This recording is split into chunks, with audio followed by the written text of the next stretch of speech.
విశ్వేశ్వరాయ మహాదేవాయ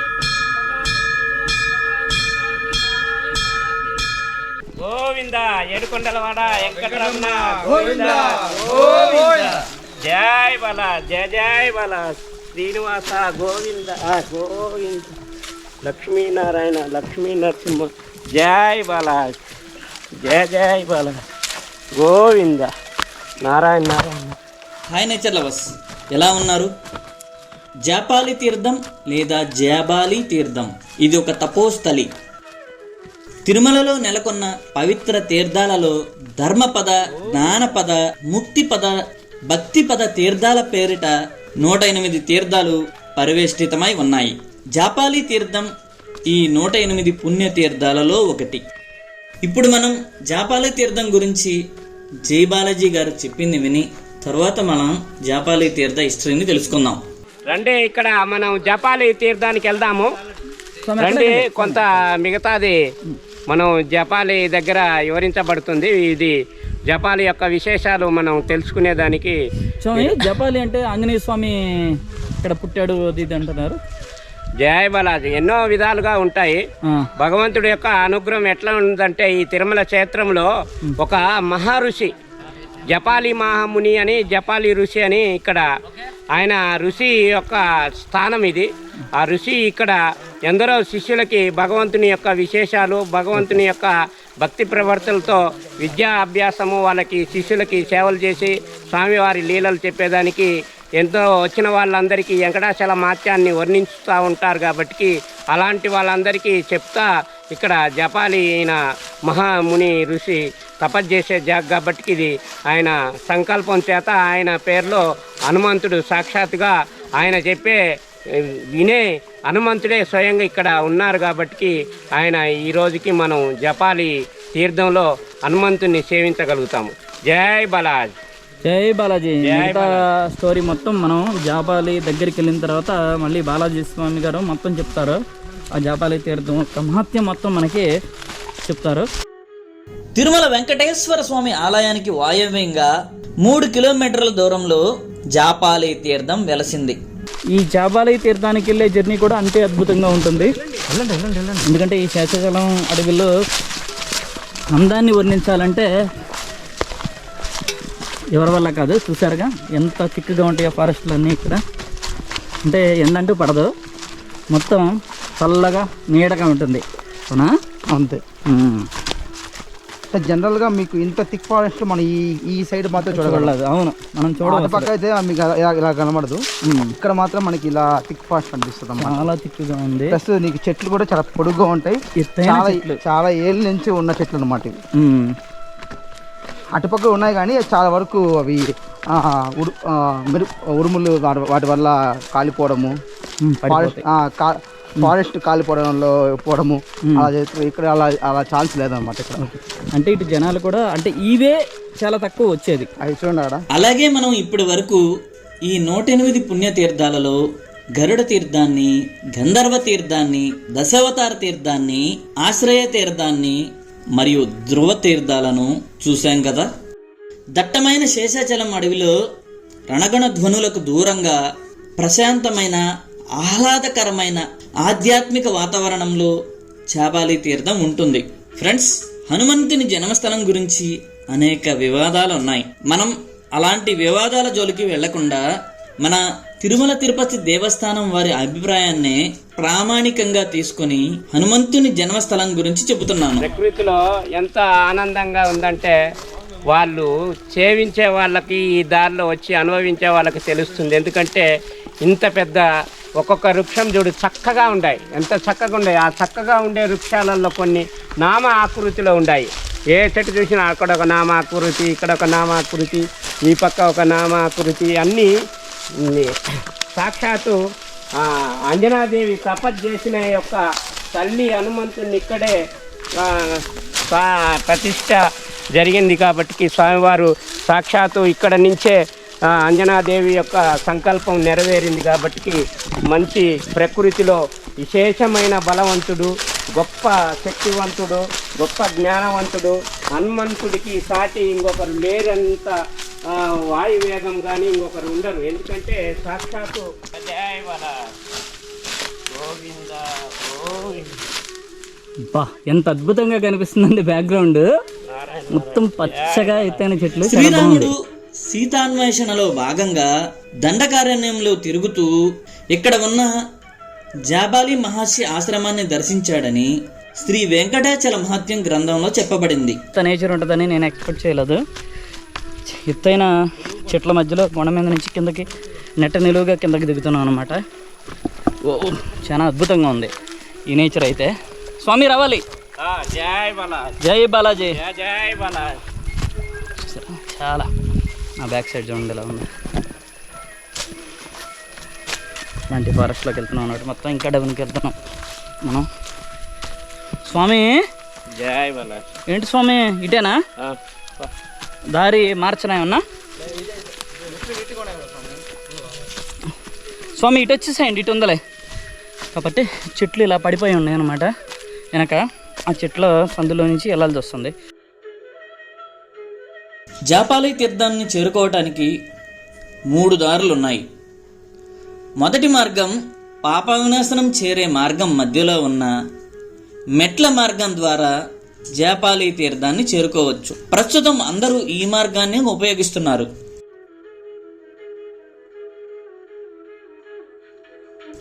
ఇక రెండో మార్గం బాట గంగమ్మ తల్లి గుడి ప్రక్క నుండి పురాతన నడక మార్గం ద్వారా కూడా ఈ జాపాలి తీర్థాన్ని చేరుకోవచ్చు.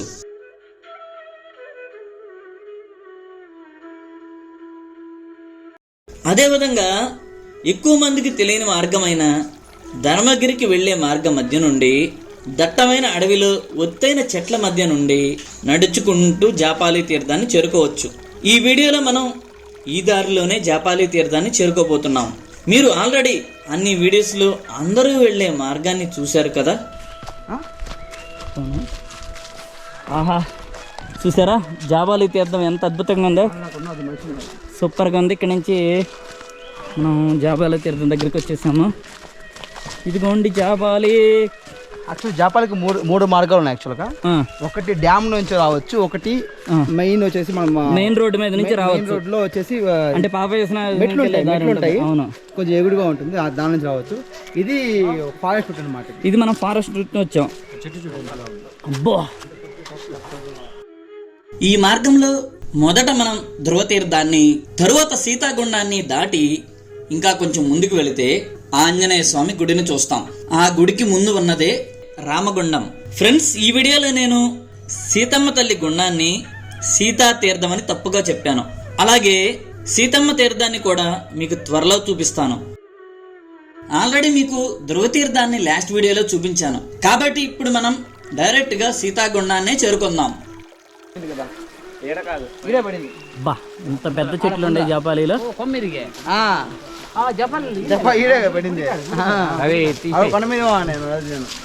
అబ్బా స్వామి, ఎదుర్లు చూడు, ఇంత ఎదుర్లు ఎక్కడ చూసి ఉంటారు మీరు. చాలా ఉండే చూడు ఎంత పైకి ఉందో చూడు. అవును, మన తల అంత పైకి. అవును, 90 degrees పైకి ఎత్తాలి అది చూడాలంటే. అది చూడు గుబురు, ఒక ఎదురు కూడా తీసుకోలేవు, రాదు. అవును, ఒక అలా కట్ చేసినా రాదు.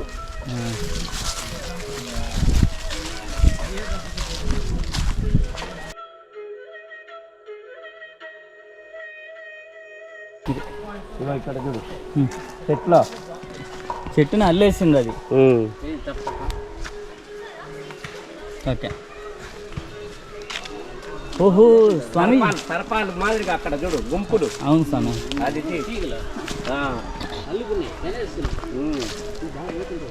అన్ని డెప్త్ ఉంటుంది. ఎందుకు ఉండదు? మనకు చిన్న గుండాలే చాలా లోతుంటుంటాయి, ఇది ఎందుకు ఉండదు స్వామి? జాబాలి తీర్థం చాలా డౌన్లో ఉంది స్వామి. ఇక్కడ బావి, ఇక్కడ బావి.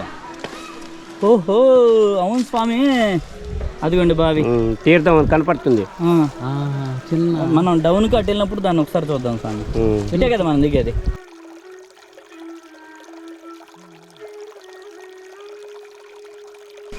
సీతమ్మ తీర్థమా స్వామి ఇది? చూసారా సీతమ్మ తీర్థం అంటే ఇది ఎంత అద్భుతంగా ఉందో. సీతమ్మ తీర్థం. వరాహ స్కంద పురాణాలు జాపాలి తీర్థ ప్రశస్తిని కొనియాడుతున్నాయి. 1843 సంవత్సరంలో బ్రిటిష్ వారు తిరుమల తిరుపతి ఆలయ పరిపాలనా బాధ్యతలను మహంతులకు అప్పగించారు. ఆ క్రమంలో జాపాలి తీర్థాన్ని కూడా చేర్చారు. ఉత్తర భారతదేశానికి చెందిన మహంతులు ఈ జాపాలి తీర్థం దగ్గరే తపస్సు చేసుకునేవారు. గోవింద ఓ బాలాజీ స్వామి ఎక్కడ? ఓయ్ బాలాజీ.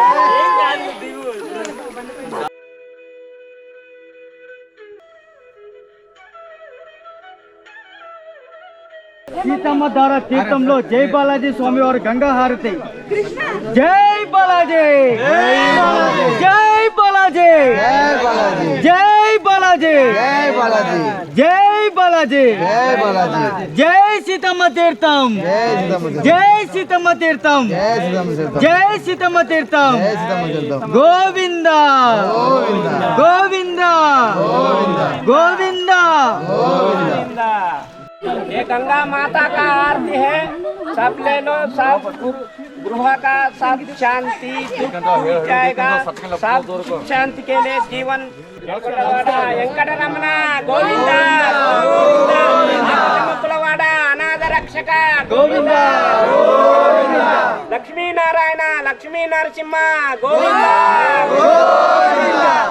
ఇప్పుడు మన జాపాలి తీర్థ ప్రయాణంలో మధ్యలో సీతమ్మ తీర్థాన్ని చూసాం కదా. సీతమ్మ తీర్థం చాలా అద్భుతంగా ఉంది, చూసారు కదా, అదే సీతమ్మ తీర్థం. ఈ సీతమ్మ తీర్థం నుంచి మనం జాబాలికి వెళ్తున్నాము. చూసారా, జాబాలి మనకి కనిపించే దూరంలో ఉంది. ఆ డౌన్లో దిగితే మనకి జాబాలి తీర్థంలోకి వెళ్తాము. ఆల్రెడీ ఇక స్టార్ట్ చేసాము మా జర్నీ ఇక్కడ నుంచి, సీతమ్మ తీర్థం దగ్గర నుంచి.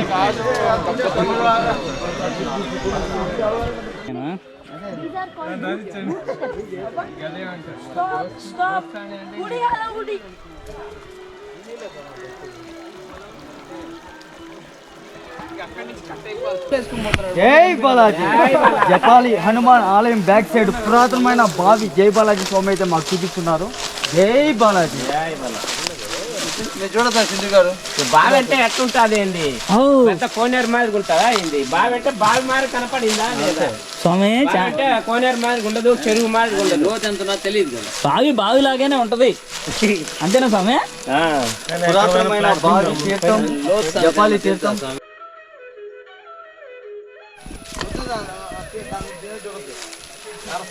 గోవింద, జై శ్రీరామ్, జై బాలాజీ, జై బాలాజీ. ఇంకోసారి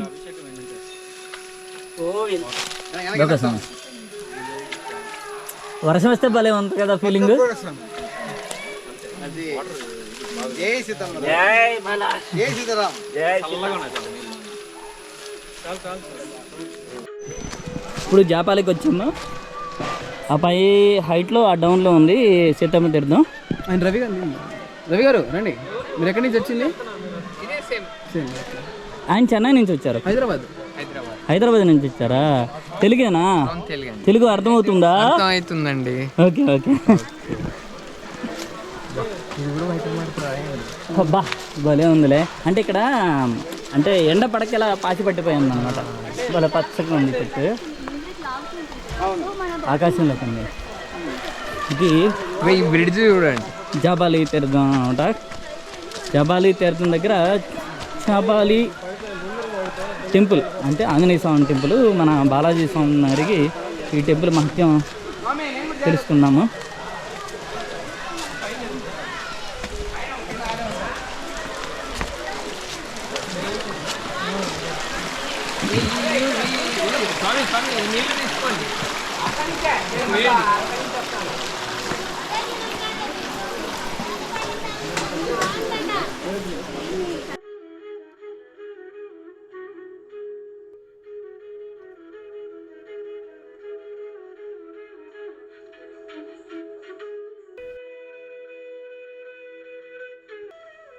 స్కంద పురాణం ప్రకారం త్రేతాయుగంలో వానరరాజు అయిన కేసరి అంజనాదేవిని వివాహం చేసుకున్నాడు.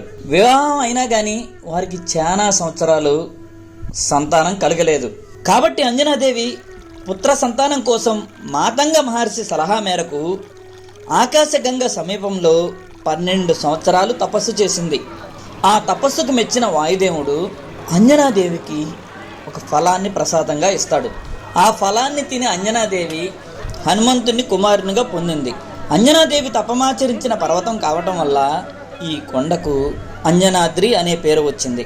కాబట్టి ఫ్రెండ్స్, స్కంద పురాణం ప్రకారం అంజనాద్రి పైనే హనుమంతుడు జన్మించాడనటానికి నిదర్శనం.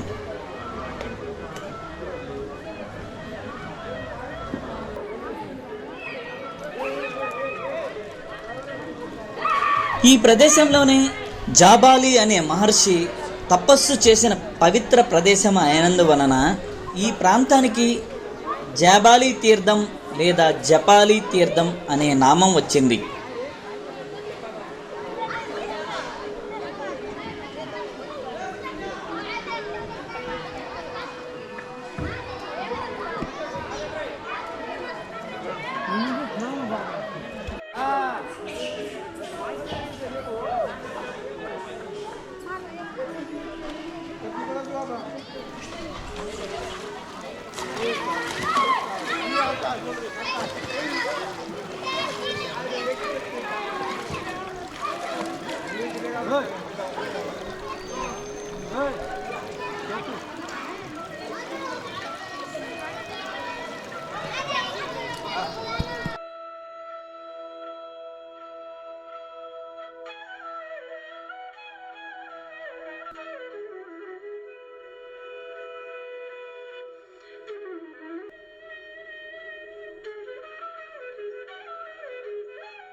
बोलो जय श्री राम, जय सीताराम, जय श्री राम, जय श्री राम, जय सीताराम,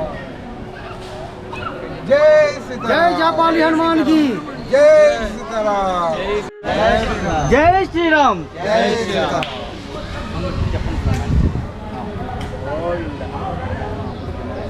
జై బాలాజీ. ఇక్కడ స్వామివారి ఇక్కడ జపాలి యొక్క విశేషం ఏమంటే, ఇక్కడ సాంప్రదాయం ప్రకారం మధ్యాహ్నం వేళ హనుమంతుని దర్శనం ఉండదు. కాబట్టి భక్తులు నిరాశన పొందకుండా వాళ్ళకి సాక్షాత్తు వినాయకుడు, ఆ గణేశుడే ఇక్కడ ఆయన ప్రతిరూపంగా నన్ను చూసుకున్న హనుమంతుడిని చూసిన ప్రతిఫలం వస్తుందని ఈ చెట్లో అందరూ సేవించుకునేటట్టు, సాక్షాత్తుగా వాళ్ళే పూజ చేసుకునేటట్టు, వాళ్ళ కోరికలు నెరవేర్చుకునే దానికి సాక్షాత్తు స్వయంగా గణేశుడు ఇక్కడ వెలిచినాడు. కాబట్టి ఇది జై హనుమాను, జై గణేశు, వీళ్ళు రెండు ఒకటిగా ఉంటారు. ఎందుకంటే వైష్ణవ ఆలయాల్లో హనుమంతుడు, శివాలయాల్లో గణేశుడు, వీళ్ళిద్దరికీ ఏ భేదం ఉండకూడదని, ఎవరు వైష్ణవ మతాలు కానీ శివ మతాలు కానీ ఎవరు దేశించుకోకుండా ఉండేదానికి కానీ ఇట్లాంటి సాక్షాత్తు పరమాత్ముడు గణేశుడు, ఆంజనేయ స్వామి ఒకటిగా వెలిచిన ఈ క్షేత్రంలో ఎంతో పరమ పవిత్రమైనది. ఈ తిరుమల కొండల్లో వెలిచినాడంటే గణేశుడు, ఈ ఆంజనేయ స్వామి వెలిచినాడంటే ఎంతో అదృష్టవంతులు. ఈ దేవుణ్ణి దర్శించుకున్న వాళ్ళు, ఇలాంటి దేవునికి పూజ చేసుకున్న వాళ్ళ కోరికలు సకలం నెరవేర్చి మళ్ళీ మళ్ళీ స్వామివారి ఆశీర్వాదం పొంది వాళ్ళ జన్మలో చరితార్థం పొందే వంశము ఉద్ధరించి లోక కళ్యాణం కోసం పాటుపడతారు. సాక్షాత్తు జై గణేశ, జై జై గణేశ.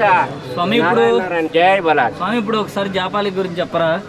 జపాలి తీర్థంలో ఉన్నాం కాబట్టి ఇప్పుడు జపాలి ఇక్కడ ఇది ఒక జపాలి అనేది సాక్షాత్తు జపాలి ముని తపస్సు వలన ఇక్కడ ఏర్పడింది. ఆయన పేరులో జపాలి ముని ఆశీర్వాదం ఇక్కడ అక్కడ ఆయన ఇది జపాలి ఆశ్రమం. ఇది సాక్షాత్తు ఇది జపాలి ఆశ్రమంలో వచ్చిన పూర్వంలో వెంకటాచల మార్గంలో ఎందరో ఋషులు మునులు ఎందరో ఈ క్షేత్రాన్ని దర్శించుకుంటూ వస్తారు. కాబట్టి అక్కడ వచ్చిన వాళ్ళందరికీ ఈ మాముని వాళ్ళ యొక్క ఈ వెంకటాచలపతి వైభవాన్ని చెప్పి వాళ్ళందరికీ కనువిందులా చేసి వాళ్ళందరికీ వెంకటేశ్వరుడి అనుగ్రహం పొందాలని కోరుకునేదానికో ఇక్కడ ఆ మహర్షి అందరికో ఎన్నో విధాలుగా వెంకటాచలపతి వర్ణించినారు. అదే మాదిరిగా గంధర్వుల శాపం వల్ల ఒక కప్ప ఇక్కడ ఉండి స్వామివారి యొక్క ఉపన్యాసాలు స్వామివారి యొక్క లీలలు చెప్పటం వల్ల ఆ గంధర్వ శాపం పోయి సాక్షాత్తు ఆ కప్ప రూపము పూర్తిగా పోయి గంధర్వుడిగై ఇక్కడ ఆయన గంధర్వ లోకానికి పొందినాడు. కాబట్టి ఇలాంటి క్షేత్రము ఇలాంటిది ఎక్కడా ఉండదు. ఎందుకంటే ఇలాంటి పుణ్యక్షేత్రం ఎన్నో ఉండొచ్చు, కానీ హనుమంతుడు, ఆంజనేయ స్వామి, వినాయకుడు ఉండటం ఎక్కడా లేదు. అలాంటిది మీరు దర్శించినారంటే ఎన్నో తీర్థాలు చూడండి. ముందల హనుమాన్ తీర్థము, వెనకాల సీతమ్మ తీర్థము, దాని వెనకాల ధ్రువ తీర్థము, 3 తీర్థాలు ఉండటం ఎంతో అందరూ భక్తులు ఈడ పరమ పవిత్రమైన పుణ్యక్షేత్రం. నారాయణ నారాయణ, జై బాలాజీ. గోవింద